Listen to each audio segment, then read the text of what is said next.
Hi everyone, Nate Solves Problems here, back with another video. In this video, I will be moving on to the second quantum system, the particle on a plane model. Or in other words, solving the time-independent Schrodinger equation in 2 dimensions. So now, let's consider we have some particle confined to a plane now.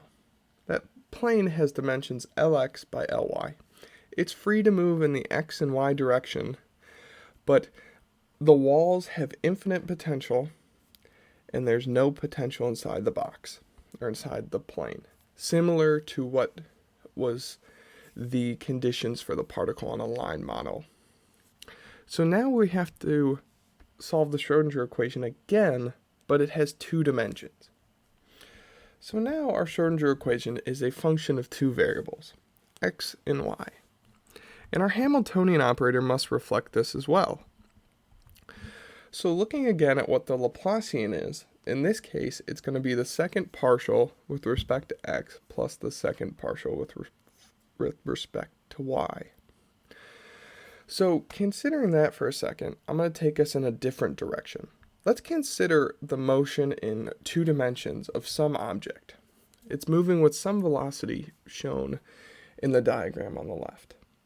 It has a x component to that velocity and a y component, and both are independent of the other. Changing the y velocity is not going to change the x velocity.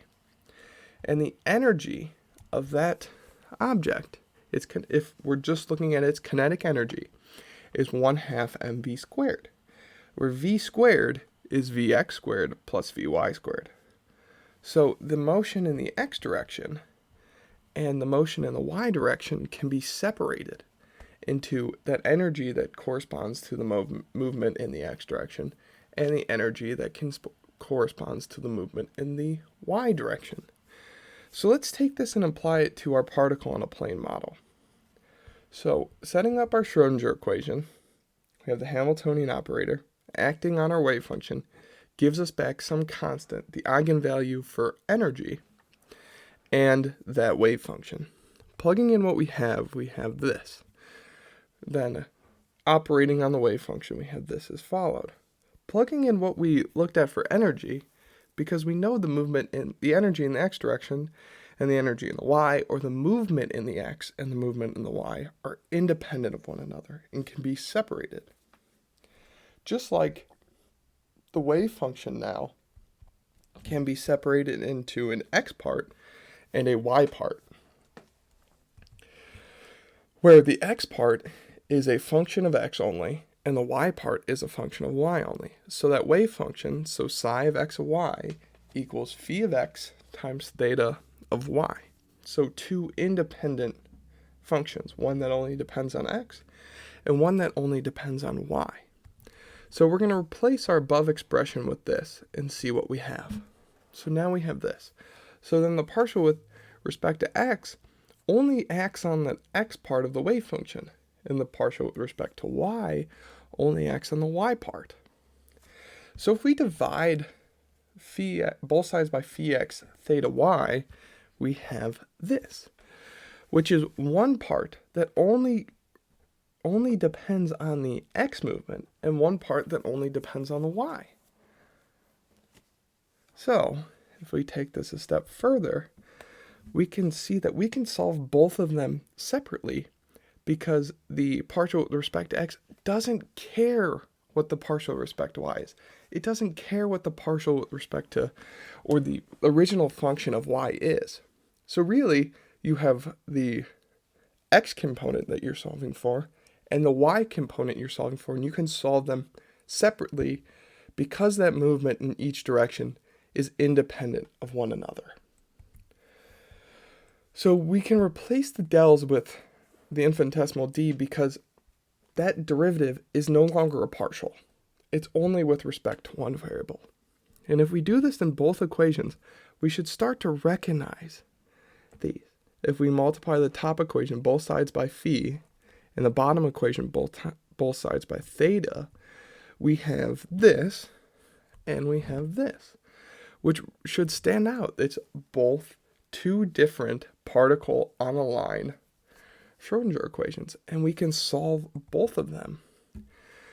And it should make sense because the motion in the x direction and the motion in the y are independent on one another. And if you add these two functions together, you'll get what we had in the previous part. So we can solve this for phi. Figuring out what our function phi is, we can then apply boundary conditions. And we can do the same thing with theta, applying boundary conditions as well. And these are each the solution to the particle on the line, which is why it's very crucial to understand what's going on with the particle on the line, what the process is, being able to solve the Schrodinger equation, apply those boundary conditions, and figure out what your theta is and your phi is, and then normalize them to figure out what the normalization constants are. If we do that for phi, we have the function phi of x equals the square root of 2 over Lx times the sine of nx times pi x divided by L sub x. And we should have a very similar one with theta. We have the square root of 2 divided by L sub y times sine of n sub y pi times y divided by L sub y. And the energies for both of these are as followed, which now you can see that if we're moving in 2 dimensions, we now have 2 quantum numbers. If we put the phi x and theta y back into our separable equation for psi, we have the wave function for this particle.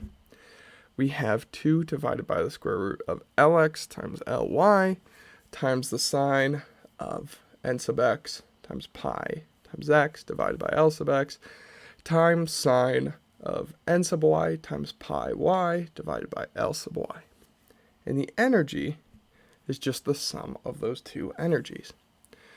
So this is really important to take away, that now that we're moving in 2 dimensions, we have 2 quantum numbers, we have a wave function that is dependent on both the x and y, and now we have, if we would extend this to 3 dimensions, you can kind of see what's happening.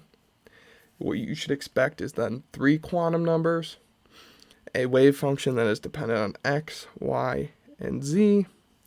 And if you think about the movement now in 3 dimensions, you can separate that into an x, y, and z component and do the same thing.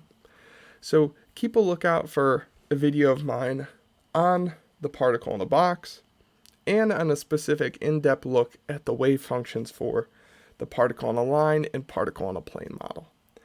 Thank you again, and let me know if you have any questions or any way that I can help you better understand these topics. Have a great day.